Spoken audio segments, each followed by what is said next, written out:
नमस्कार। मैं ज्योतिष विज्ञ आर के मिश्र भागलपुर ज्योतिष व शोध केंद्र की तरफ से आप सभी ज्योतिष के प्रेमियों का हार्दिक अभिनंदन करता हूं। मेरे प्यारे ज्योतिष प्रेमियों, भावों के आधार पर कई प्रकार के ज्योतिषीय महासूत्रों के बारे में आप सबों के समक्ष पिछले वीडियो के माध्यम से चर्चाएं की। वास्तव में वैदिक ज्योतिष से संबंधित सूत्र जितने भी हैं उनका मूल प्रायोगिक आधार सिर्फ और सिर्फ भावों तक ही सीमित नहीं है। सूत्र तो समान ही हैं, किंतु उसका प्रभाव भाव, ग्रह, राशि, नक्षत्र पर देखने को मिलता है। अतः पिछले वीडियो के माध्यम से जितने भी प्रकार के महासूत्रों का वर्णन आप सभी ज्योतिष के प्रेमियों के समक्ष किया है, उन सभी ज्योतिषीय महासूत्रों को आप ग्रहों के भी आधार पर यदि लगा करके देखेंगे तो वो 100% फलित होता हुआ पूर्ण प्रभाव के साथ दिखता है, इसमें संदेह नहीं है। किंतु ग्रहों पर उन्हीं ज्योतिषीय महासूत्र को लगाने से पूर्व ग्रहों के मौलिक आधार को जानना बहुत जरूरी है। अर्थात क्या? हर एक ग्रह प्रकृति में मौजूद एक एक तत्व को परिलक्षित करते हैं, इसमें कोई संदेह नहीं होनी चाहिए। किंतु उस ग्रह के रूप, रंग और गुण कई अन्य प्रकार के तत्वों में भी देखने को मिलती है, क्रियाओं में देखने को मिलती हैं, स्वाभाविक तौर पर देखने को मिलती हैं। अतः उसी ग्रहों के उन सभी कारकत्वों पर भी अधिकार हो जाता है जो रूप, रंग, स्थिति और आधार के अनुसार उन एक मूल तत्वों के रूप, रंग, गुण, क्रिया और आधार पर उसके स्वरूप पर निर्धारित कारकत्व होते हैं। जैसे सूर्य को ही यदि उदाहरण के तौर पर देखें तो सूर्य को आत्मा का कारक कहा गया। आत्मा के बारे में आप यदि विस्तार से जानेंगे और समझेंगे तो आत्मा वो मूल कण है जो एक जीव के शरीर में यदि स्थित हो जाए तो उस जीव हेतु वो प्राणवायु का कार्य करता है। जैसे वर्तमान समय में कंप्यूटर का युग है, जिसमें आप सभी जानते हैं कि हार्डवेयर और सॉफ्टवेयर दो अलग अलग मॉलिक्यूल्स जब एक दूसरे को सहयोग करते हैं तो वो कंप्यूटर बन जाता है। वर्तमान समय में आप हमें जिस भी गैजेट्स के माध्यम से देखते हो, जैसे स्मार्टफोन, लैपटॉप या फिर स्मार्ट टीवी के माध्यम से आप हमें देख रहे हो या सुन रहे हो या समझ रहे हो, इनमें भी हार्डवेयर और सॉफ्टवेयर का समन्वय है। आत्मा वही सॉफ्टवेयर के रूप में उस ढांचे को जो हार्डवेयर रूपी कंप्यूटर के रूप में या मोबाइल फोन के रूप में या फिर स्मार्ट टीवी के रूप में या फिर आप अपने लैपटॉप के माध्यम से आप जानते बस समझते हैं, इसके प्रकार कई अन्य प्रकार के भी स्थितियां देखने को मिलती हैं। अर्थात सबसे पहला कार्य आत्मा किसी भी जीव के लिए जीवनदायिनी तथ्य को परिलक्षित करता है। इस बात को नहीं भूलने चाहिए। अर्थात वो प्राणवायु का संचालन करता है। इसीलिए सूर्य जो आत्मा का कारक है, हर एक जीव के लिए सूर्य जो आत्मा का कारक है, मैंने पुनः दोहराया है, वो प्राणवायु का भी कारक बनता है। प्राणवायु ऑक्सीजन का भी कारण बनता है, क्योंकि ऑक्सीजन के बारे में आप जानते हैं कि वो अग्नि तत्व, अग्नि के स्वरूप में उसके मौलिक कण हमारे शरीर में वायु मार्ग से जा करके, वायु स्वरूप में जा करके ऊर्जा प्रदान करते हैं।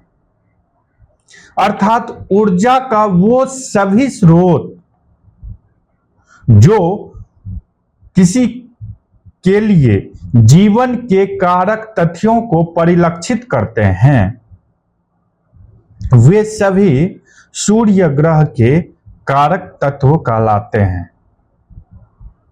ऐसे तो सूर्य ग्रह के कई कारक तत्व हैं, किंतु समय के अभाव के कारण उसे विस्तार से आप सभी ज्योतिष के प्रेमियों के समक्ष रख पाने में असमर्थ हूं। अतः ज्योतिषीय कक्षा के माध्यम से जो हमारे केंद्र पर ही चलाया जाता है, उस कक्षा में विस्तार से इस बारे में चर्चा की जाएंगी। अतः आपको सांकेतिक रूप से अभी मैंने एक कारक तत्व के बारे में जो सूर्य से आधारित है उसकी विवेचनाएं की, किंतु इसे विस्तार से जानने के लिए आपको मैं एक पुस्तक का सुझाव देता हूं। नाम है उत्तर कालामृत। ज्योतिषाचार्य कालिदास जी के शोध पर अपना विचार कृष्ण कुमार जी ज्योतिषविज्ञ रखे हुए हैं। अतः इस उत्तर कालामृत के कारक तत्व विभाग में जब आप जाएंगे तो उसमें विस्तार से भाव आधारित, राशि आधारित और ग्रहों के आधार पर विस्तार से एक लंबी सूची दी हुई है, उसे आप देख लें। मैंने आपको पुस्तक का भी नाम इसीलिए सुझाया कि आपको यह पता चल जाए कि एक ग्रह के कितने प्रकार के कारक तत्व हैं। सभी कारक तत्वों का मूल आधार, मूल विश्लेषण कर पाना थोड़ा कठिन सा लगता है, किंतु मैं आज आप सबों को एक बात बता देना चाहता हूं कि मैंने पिछले वीडियो के माध्यम से द्विद्वादश योग, त्रि एकादश योग, चतुर्थ दशम योग, पंचम नवम योग और खडाष्टक योग के बारे में मैंने विशेष रूप से चर्चाएं आप सभी ज्योतिष के प्रेमियों के समक्ष की थी। उसी आधार पर ग्रहों के कारक तत्व, उनके रूप, रंग, गुण व आधार पर आप इन सभी महासूत्रों को लगा करके देख सकते हैं। इसमें सिर्फ ये ध्यान रखना है कि कौन से ग्रह उग्र हैं, कौन से ग्रह सौम्य हैं, कौन से ग्रह पापी हैं, कौन से ग्रह अपने रूप रंग आधार पर मित्र हैं? कौन से ग्रह रूप रंग गुण व आधार पर शत्रु हैं? माफ कीजिए, ये जो ज्योतिषीय पुस्तक में ग्रहों की मित्रता और शत्रुता वाली स्थिति को व्यक्त किया गया है, मैं उस मित्रता और शत्रुता की बातें नहीं कर रहा। अतः जो ज्योतिष के जानकार हैं उन्हें मैं विशेष रूप से हिदायत देता हूं कि वे ग्रहों की नैसर्गिक मित्रता और तात्कालिक मित्रता के बारे में यहां पर ना सोचें। मेरा मुख्य तात्पर्य यह है कि हर एक ग्रह का रंग रूप गुण क्रिया और स्वभाव होता है जो बाह्य है और अंतर्मुखीय है। इस आधार पर हर एक ग्रह एक दूसरे का मित्र व शत्रु है। एक सूत्र और आज आपको जानने चाहिए। ग्रहों के आधार पर कई प्रकार की विवेचनाएं हो सकती है, किंतु एक बात आप सबों को यह जानने चाहिए कि गणितीय मार्ग में एक गणितीय सूत्र है। क्या है? जैसे प्लस जोड़ प्लस क्या होता है? प्लस होता है। प्लस जोड़ माइनस क्या होता है? माइनस होता है। माइनस जोड़ प्लस क्या होता है? माइनस होता है। वहीं पर माइनस जोड़ माइनस क्या होता है? प्लस होता है। इन्हीं गणितीय महासूत्रों को आज हम वैदिक ज्योतिष के माध्यम से, जिसका प्रयोग हम फलित क्रियाओं के लिए करते हैं, इस बारे में चर्चा करेंगे। कौन से ग्रह शत्रु हैं और कौन से ग्रह मित्र हैं, ये विचार करने के लिए मैंने आपको फिलहाल सिर्फ इतना ही कहा है कि ग्रहों के रंग रूप गुण व आधार को ही विशेष तौर पर देखें। आगामी किसी और वीडियो के माध्यम से इस ग्रह मैत्री चक्र को और भी सूक्ष्मता से समझने के लिए आप सबों के समक्ष किसी और वीडियो के माध्यम से व्यक्त कर दूंगा।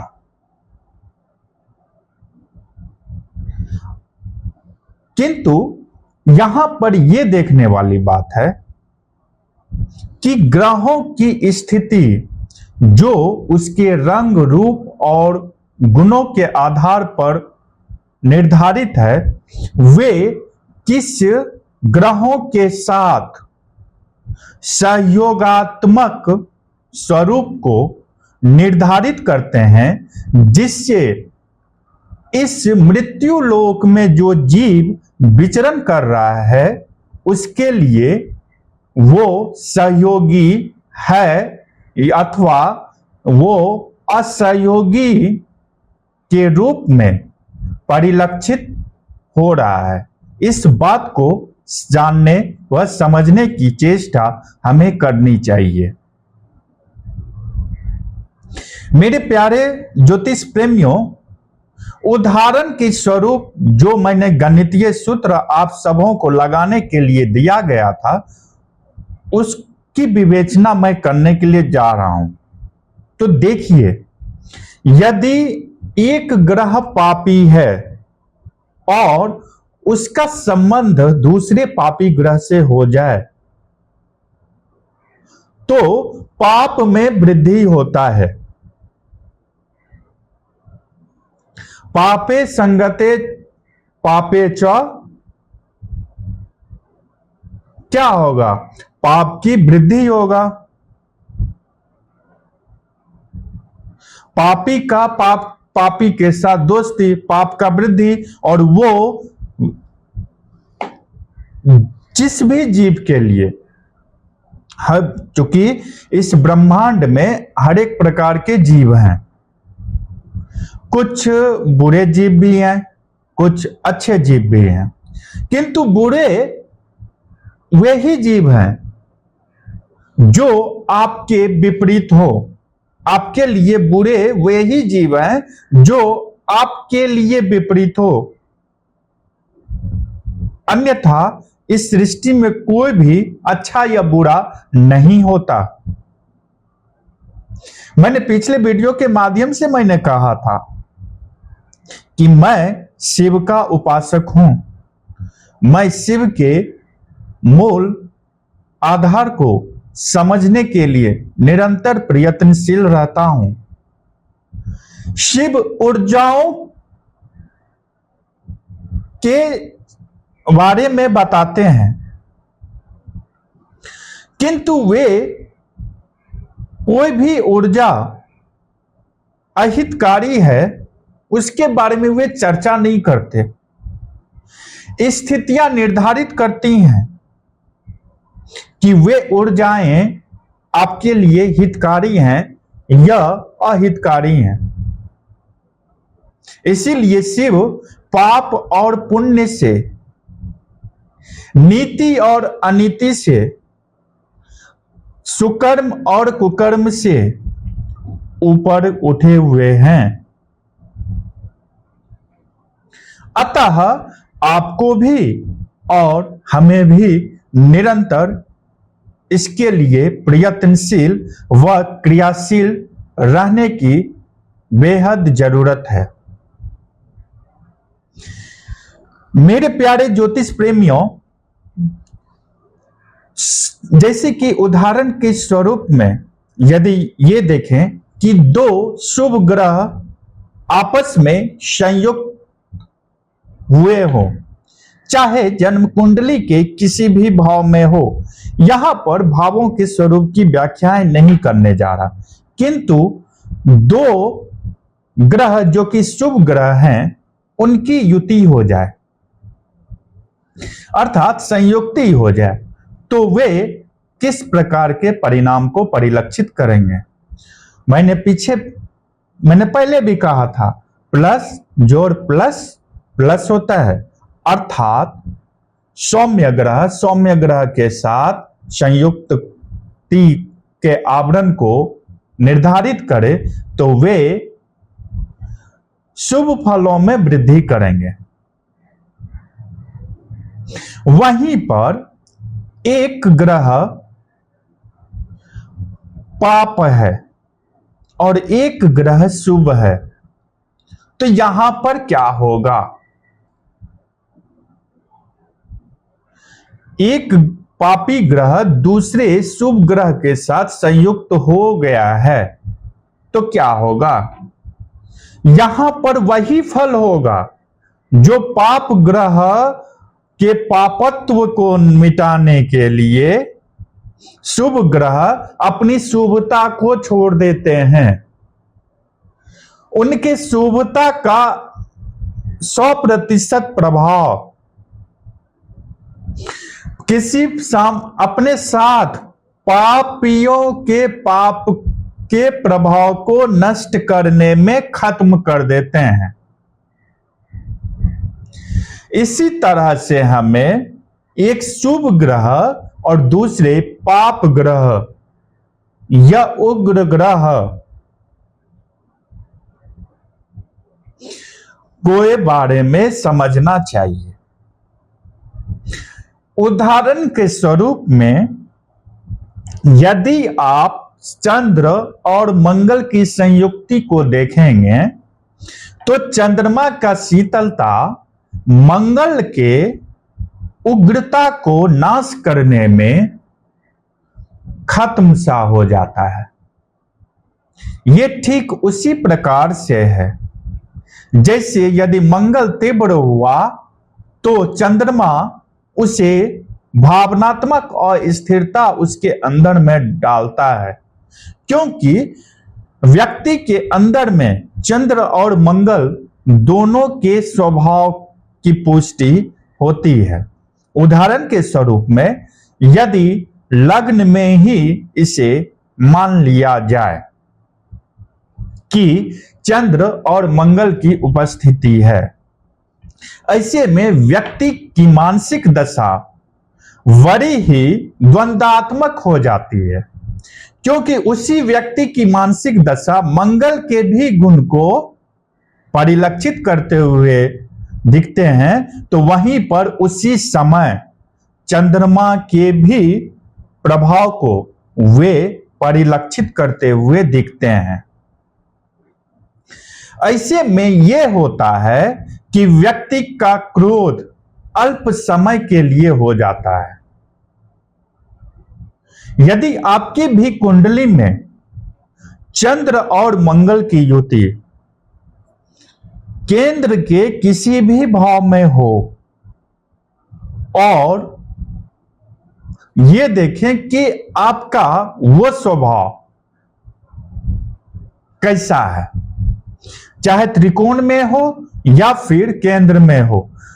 वैसे तो चंद्र कुंडली का विशेष महत्व दिया गया है। स्पष्टता है कि जितना प्रभाव लग्न कुंडली का है उससे कम चंद्र कुंडली का भी नहीं है, अर्थात कहीं न कहीं पर समानांतर गुणों की पुष्टि होती है, लग्न कुंडली के गुणों की और चंद्र कुंडली के गुणों की। अर्थात चंद्रमा के साथ कहीं पर भी मंगल देव हो, वे चंद्र कुंडली के माध्यम से लग्न में ही स्थापित होते हुए दिखते हैं।